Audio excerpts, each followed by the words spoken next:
Many of my viewers think I work 80 hours a week, which, although that's not true, it's not far from true. There's certainly days, about 5 out of 7 actually, that I work over 90% of my waking hours. Now, I don't necessarily suggest this exact same work schedule, as it definitely comes with certain sacrifices. But here's the thing, it doesn't feel like work for me most of the time. So this video is not intended to get you to work 80 hours a week, I mean, unless you want to. It's to teach you how to enjoy being productive for whatever amount of hours that you want to work. Simultaneously, the easiest and most difficult first step is to find one of two things, either something you like doing or some goal that you want to achieve. Now, a question you should be asking right now is, how do I know if I really like doing something? Trust me, when you know, you know. If you're wondering if you like something, you probably don't yet. So that's not to say you won't ever like it. Some things, actually many things, require some amount of fundamental understanding before you can really appreciate the art of them. Regardless, you need to patiently experiment many different options till you found either something you like or some goal you want to achieve. But this definitely isn't the end of the story here. Lots of people enjoy their work, but would still rather spend most of their free time playing video games or flipping through Instagram. We'll get back to social medias, but actually, about that whole people thing on Instagram, you need to be very careful about who you give your time to. Oh, and their whole opinion of you is just a whole different story. I suppose technically I care about everyone's opinion, but really, if you start to negatively impact my life whatsoever, I completely tune you out. A bit of a tangent there, but seriously, I'm sure that many people, likely you, care way too much about what people think, and that negatively impacts how much work you're going to get done and the type of work you're allowing yourself to do. Anyways, at this stage, you've figured out something that you want to do or some goal that you want to achieve. And if you're one of the people that figured out just something you like to do, you need to combine that, and absolutely at this stage, you need to get a goal, something big that you want to achieve in your life. Now, go write it on a whiteboard, go squiggle it out. Actually, don't. I mean, unless that works for you. I really don't believe in that whole force yourself to be reminded of your goal thing, and that's because if you employ these techniques, you will absolutely internalize your goal and be constantly thinking about it. You'll actually get to this point where it feels like work to do nothing because you want to work on it so bad. That's the boat I've been in for quite a while now. So if you figured out a goal, here's how to chase it.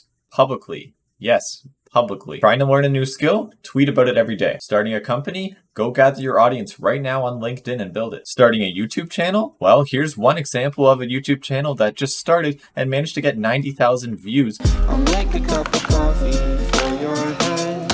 That's my friend, by the way, so if you care about me, please go subscribe to them. Link is in the description. Seriously, go sub. Now let me take a guess. You're worried that if you start to post publicly, you care about these other people's opinions. If that's the case, then I guess you need to watch this video again and see the first part, because honestly, who cares? Actually, your peers care. That's the whole point. They're going to be extremely jealous of your success. The good friends will tell you how awesome it is that you're doing this, and the bad ones are going to either be silent or they'll say publicly that they do not believe in you. I absolutely love when people do that, because I'm not kidding. It gives me so much drive when people don't believe in me, especially publicly, and they can spend time writing negative things about you. So use that as fuel and bring that to your advantage to get ahead of them in life. So yeah, go start, go do something. And if you really don't or can't make it public for whatever reason, then I'd at least search for some sort of feedback that tells you how well you're doing. But also, you can't care too much about these signals, because really it's only you that knows the path that you're taking, how close you are to your dream. I like to think about it as building some empire that people can absolutely not catch up to. Be you. Build your own empire. Of course, feel free to copy these things from other people. It'd be really weird to say that I'm a completely unique person, but I hope that I have something unique about me. Disregarding any technical ability, I hope to at least show that I'm a good communicator. That's another huge reason I recommend doing all this publicly, because it shows not just your technical proficiency in these things, but how well you can tell the story to a variety of audiences, which will follow you wherever you go. Maybe you'll also get comfortable showing people that you don't know everything. You don't know all the answers. I make it abundantly clear when I don't know something, and that's always a discussion point. Be the person that asks the stupid questions, because then you get the stupid answers. Anyways, go start. Maybe even now if you're ready. Let me make this process easy for you. People's opinions don't matter. Go on YouTube, LinkedIn, Twitter, whatever you want to choose, and start building an empire today. Kind of sounded like I was one of those video game ads that's like, build your empire today, but yeah, seriously, do it. The momentum of building this will actually gain you followers, and that'll give you confidence and more technical skills as you build your portfolio, and no matter what, as as long as you're building up this portfolio publicly, you're going to enjoy doing it. Especially when you start to catch the attention of people that do matter, like other figures in your space, or maybe someone reaching out to you for a job position. But remember, you have to be incredibly patient. Give your seed time to grow, and it will. Okay, let's finally talk about the elephant in the room, which is money, dough, moolah. Trust me on this one that you can worry about that later. Money in an invisible bank account elsewhere will show up somewhere as your followers increase and your whole portfolio increases as well. Trust me, it's there and it'll show up in the future. Just wait for it. You do not have to chase money. Money will chase you. Trust me on that one. You don't have to chase money. Money will chase you. I like that quote. You've got this. I believe in you. And honestly, don't worry about it too much. Stop stressing. As soon as the stress goes away and other people's opinions, you've got this. That's where it really locks in. And if you like the video, please drop a like, subscribe with notifications on,